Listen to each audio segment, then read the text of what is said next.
En aquel tiempo dijo Jesús a Nicodemo: tenéis que nacer de nuevo. El viento sopla donde quiere y oyes su ruido, pero no sabes de dónde viene ni a dónde va. Así es todo el que ha nacido del Espíritu. Nicodemo le preguntó: ¿cómo puede suceder esto? Le contestó Jesús: ¿tú eres maestro de la ley y no lo entiendes?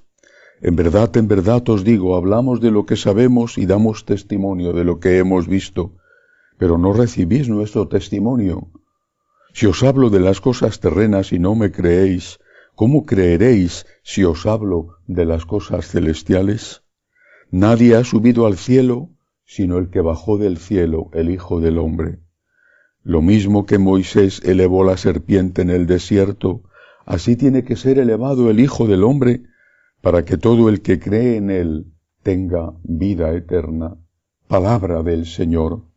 Gloria a ti, Señor Jesús. Todo el que cree en él tendrá vida eterna.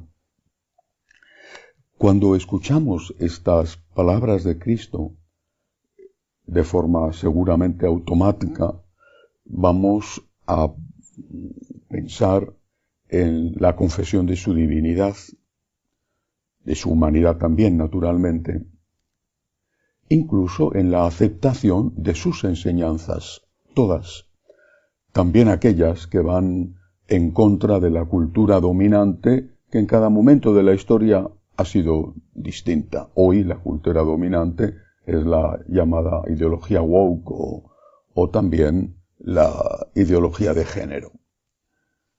Esto es verdad.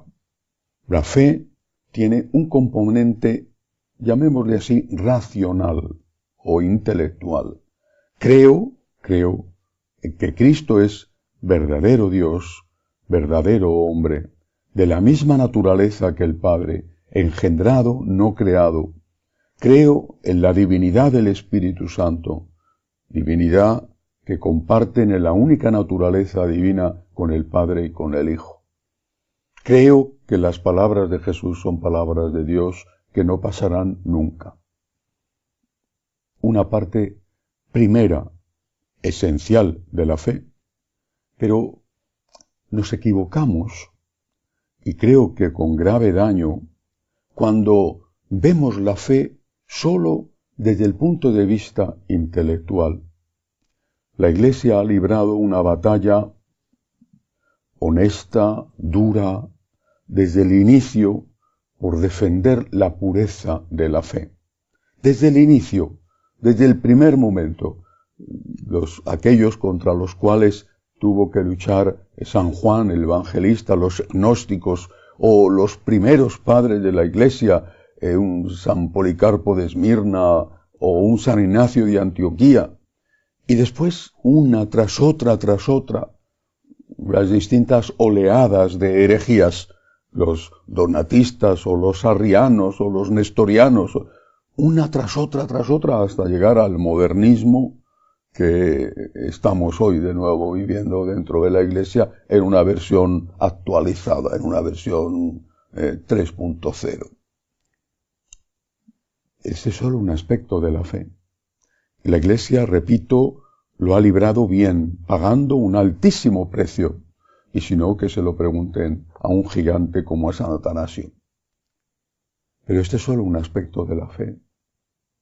Hay otro aspecto de la fe, que es la confianza. La fe tiene dos dimensiones, una intelectual, en la que afortunadamente la Iglesia ha insistido, y la otra, la espiritual. No creo que, ni me parece justo que se pueda decir que una es más importante que la otra. Desde luego una, la intelectual, es la primera. Pero creo que eso es en un orden de precedencia, no en un orden de importancia. Porque yo puedo creer en Dios teóricamente y que no tenga nada que ver con mi vida. Y lo primero que tiene que hacer la fe en mi vida, antes de pasar a la esperanza, virtud unidísima a la fe y a las obras, es decir, a la caridad, lo primero que tiene que hacer, el primer fruto de la fe en mi vida es la confianza. Confiar es confío, es decir, tengo fe tengo fe, pero me afecta a mí. No hemos insistido, no hemos hablado, no hemos hecho una catequesis desde la infancia sobre la confianza en Dios, sobre lo que significa. Yo tengo fe, pero confío en Dios. Es tan importante que las apariciones de Cristo resucitado y las pocas apariciones que han tenido lugar de nuestro Señor a lo largo de la historia, las de la Virgen han sido muchísimas más, es tan importante que el Señor ha venido solo para esto. Confía, confía. A Santa Margarita María de Alacoque le dijo, y podía habérselo dicho, era una época en que también había herejías, el galicanismo, por ejemplo, en Francia, donde se aparece nuestro Señor. No le dijo, tienes que creer tal punto del dogma. Le dijo, soy el Sagrado Corazón, confía en mí. Sagrado Corazón, en vos confío. A Santa Faustina Kowalska, cuando se le aparece en aquella Polonia que está a punto de ser destrozada una vez más por los nazis y por los comunistas porque se la repartieron Hitler y Stalin, no le dijo, tienes que creer en este punto del dogma, porque le dijo, confía, confía. Divina misericordia, en vos confío. Confía.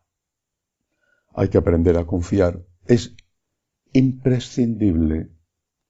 Es algo sin lo cual, lo dice el Señor, no podemos salvarnos. ¿Por qué? Porque si no confías, no estás cerca de Dios.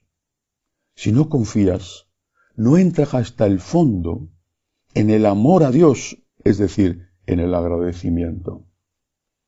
Hay que trabajar esta virtud. Tanto, repito, que es la consecuencia espiritual de la fe, va unida a la fe intelectual, y sin ella nuestra fe en Jesús no nos afecta, queda en la cabeza, y ya sabemos lo fácilmente que se manipula la cabeza. Hoy podemos decirle al Señor, yo creo en ti, yo confío en ti. Que así sea.